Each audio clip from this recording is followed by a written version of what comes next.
Hi, welcome to Voices of Somerville, a program brought to you by the Office of Somerville Commissions, a program of the Health Department, and our friendly friends at the Communications Department. Today's program, we're going to talk to one of our friends at the library, Marylin Eastwood. She's head of the East Branch Library, and she runs the ESL program. So I'm really excited to have Marylin here, so thank you very much. Oh, thank you for having me here, Sonia. So we're going to talk a lot about immigrant topics that are available at the library, that you're running an ESL program. We're going to really talk about that. And then we're going to exchange some information because there's some things that the Office of Somerville Commission runs that might be in the same league. So we just sit back and enjoy the show. Thank you. So first, just tell us a little bit about the East Branch Library. How's that? Well, it's teeny tiny. And if you haven't been there yet, I hope you'll come. It's on 115 Broadway. It does not look open right now because there's construction in front of the library. But we're there, and it's a one-room library with many children around in the afternoon, people using computers and getting computer help in the morning. And we're open late on Monday and Tuesday evenings. No, Monday and Thursday evenings. Monday being the evening that we run an English as a second language or other language program. And when the different programs are there, you are still open and the library is available to everybody. That's true. It gets crowded and we all timeshare. And have to be very tolerant in that atmosphere because we are all in one room. But it is really a place with a community feel, and people get to know each other and stop in to say hello or ask for help with something that they're trying to do. And I love being part of the East Branch neighborhood. That's exactly what the library is. It's a vibrant part of the whole community. There's so many restaurants and the library, the bank, various. There's a school around the corner. There's a whole manner of traffic, foot traffic, and car traffic, bus traffic. You have East Somerville School around the corner too. So you're in the thick of things. Yeah, and there are a number of people that have been coming for years and years to the library, and then there are always new faces, which is also very exciting, and every sort of face. So we are very rich in diversity and community. You've done some very, very friendly, nice things to just connect your diverse community. I know you did a quilt paper, and you've had guest speakers, I think. So tell us a little bit about what. I think I'm going to put my emphasis on the children's area of the library, really, because children's has substantial programming at all locations, and at the East Branch Library we've been able to work with different organizations to put on wonderful programs for children. Jen Bliss was there doing puppets yesterday with a woman who I believe is working with the Somerville Arts Commission, and her name is Faye. My main contribution in terms of programming has been the English as a second language classes over 3 locations in the library. I teach at 2 of those classes on Mondays and Tuesdays. And then on Thursdays, there's a wonderful group of volunteers who, with help from Karen Kramer at the West Branch Library, run the English as a second language program over there. So why don't we talk about the overall, what is the ESL program of the libraries? Okay. Well, way back, I ran a book group for teenage Spanish speakers and their moms. It was a mother-daughter thing. And some people came, and it was really wonderful small group, which we expanded to include siblings of other ages and boys and girls. But the message I kept getting was, we really need English classes. And I think at one point there had been grant money, and the library had a part-time person to come in and do some English classes. When I became the East Branch librarian, I took it on as my programming commitment, my adult programming commitment, to make English as a second language happen for the library. And it was a natural because of our user base, all of our neighbors who come in, and wonderful people who have stepped up to volunteer to share their English skills. And the first night we ran this thing back in January 2007, we had 45 people show up to learn. And thank goodness things have become much more manageable now. I think over the course of the years, more programs have arisen in Somerville. So we're sharing more of the immediate need of people. I think we're kind of a niche market. We open our doors for immediate assistance and welcome cookies, iced tea, and conversation. But we've actually realized that reading has to be a very important part of what we do as well. And we have people who want to read at an extremely basic level and get some traction doing that. And because in reading so many things can be learned, it's very economical. Yes. So I think with intercambios in different places, now picking up the slack between the various programs that operate, we still have this niche where people can walk in the door and sit down and work immediately with a group of students and a volunteer to get some traction, and then think, maybe I want to sign up for more formal classes at Scale or the Welcome Project or another wonderful organization. But this is an immediate start, and it's a portal. It's a good time. Yeah. It's a good time. Yes, there's so many people that don't have much awareness of what a library can offer because their countries may not have library services the way we take for granted. And so the fact that they can take materials and bring them home and use them and return them and not be charged is a big deal. Yeah. And it's very exciting for us. Yeah. And also parents realize that this is a place to bring their children to use the computers and to print out their homework and ask general questions about how to find out about things they need for their subjects at school.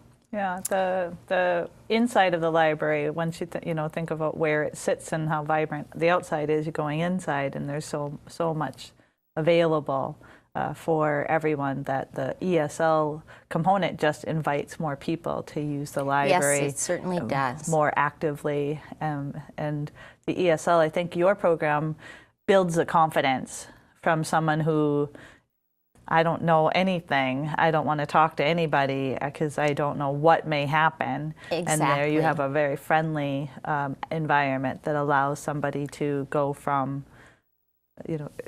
very shy, no confidence to building up, and then after they've built some skill and confidence, maybe they'll take in a formal class and start progressing. Yes, right? It's especially, I feel, the East Branch is an accessible library and a learning place because it's tiny. So it's not at all intimidating. And one of the things that happens sometimes is groups from Somerville programs bring their English learning students in with teachers to tour the library and get library cards. And that's always a good time. Yeah. Yeah. So your program started in 2007, And what's like the main philosophical goal of the program? What are you trying to what have you been hoping to accomplish? Okay, so an immediate welcome and a library welcome. So those are two things that, hi, here we're neighbors, come on in and have a seat and meet some neighbors who might want to share skills with you. Getting people comfortable at the library and having them know it's their resource. Bringing in volunteers who are given a chance to try something new. We don't require that people have teaching skills. In fact, the program is counterintuitive for teachers in some ways because we work with a flow of people and form different groups on different evenings so that we get to know everybody in the room. And so people who like change and meeting people and sharing in a small group and knowing that they're going to meet someone new next week really love the program. Yes. Because the door is always open. There is no semester cutoff. And so you get used to a certain group of students, but I want to welcome this person. For me, the last person in the door, the one that's just arrived, is the most important in that moment. And we need to widen the circle, get them involved, and continue growing as a new community that's a little bigger. Right. It's also learning how to be inviting and being able to adjust your communication levels so that you can have that flexibility. So that you welcome someone who might be brand new, they're shy, they're starting at the beginning. And so I think inviting the volunteers and the other participants to see maybe how far they've progressed, and then maybe also be a mentor. It's an opportunity. It is, and that's true when a student has sat with one teacher and then a few weeks later with another teacher who will say, wow, you've really learned a lot since we sat together last, and that's a real boost for the student. Yeah. And you've talked about being inviting and making yourself understood, which brings to mind the fact that I tend toward long sentences in a forum like this. But when the door opens and it's someone here to learn the language, it's just a whole different thing. And you scale it back and figure out where they are and proceed accordingly. Right. So that's a wonderful challenge. And my Spanish, which is grammatically imperfect, let's say, is sometimes a useful tool with people who speak both Spanish and Portuguese, and some people from Haiti who know Spanish. Oh. And the fact that my Spanish is so imperfect opens up other people to use imperfect English. So certainly we don't speak anything but English very much in our classes because the table may have someone from Nepal, someone from Haiti, someone from India, someone from Tibet, and, maybe somebody else if we don't have many volunteers that night. And so the fair way to proceed, so everybody understands, is to speak very simple English. Right.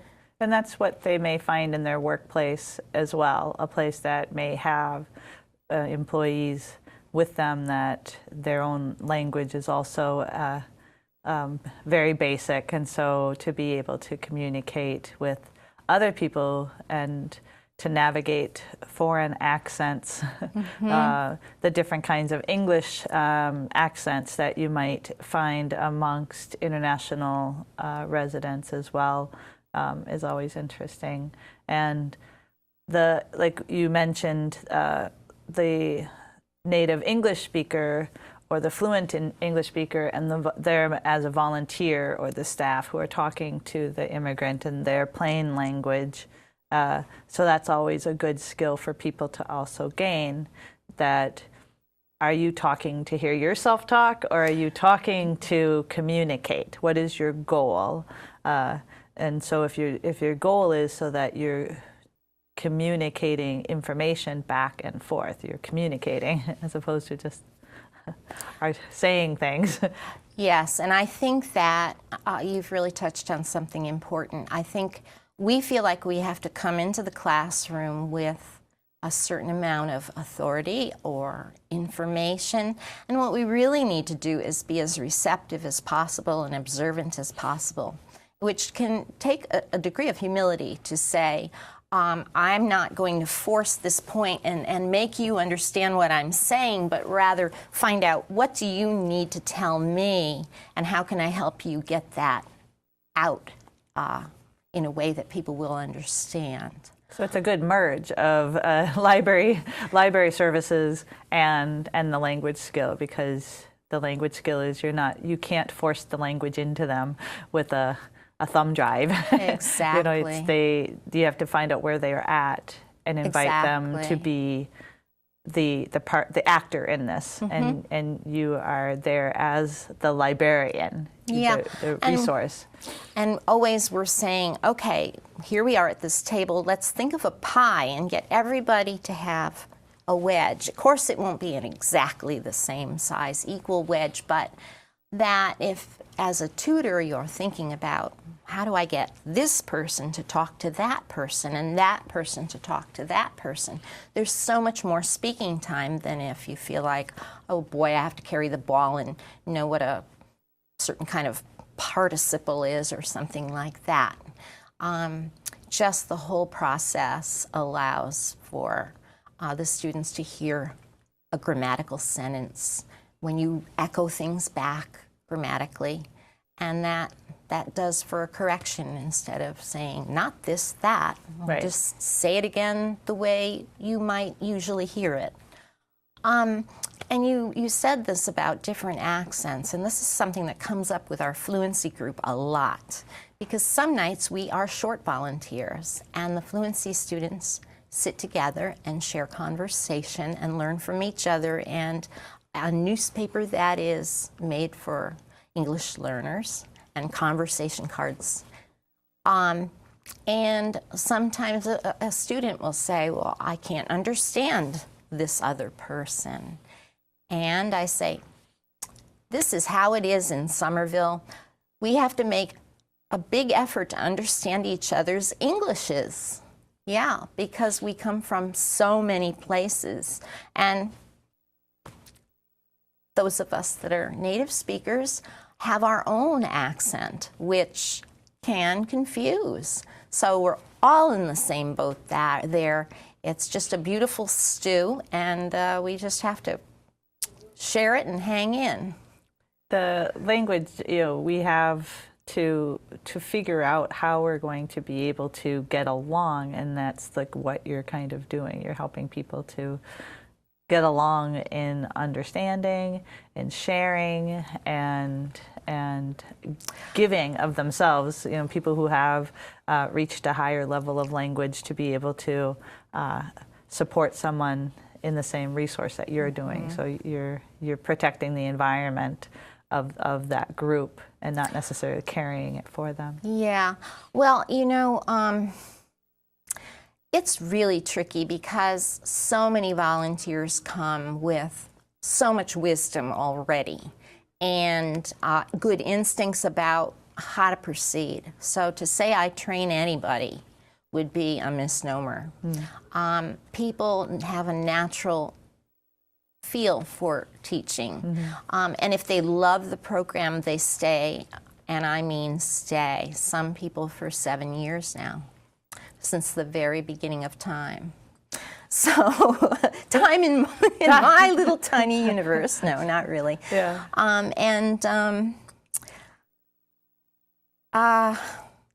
We have pointers to give people such as we've been discussing now. Yeah. But a lot comes from the relationship of a person with the person, a synergy between the students and the teacher. And the students get along beautifully and help each other at the table, if we have a table. Sometimes we have a table.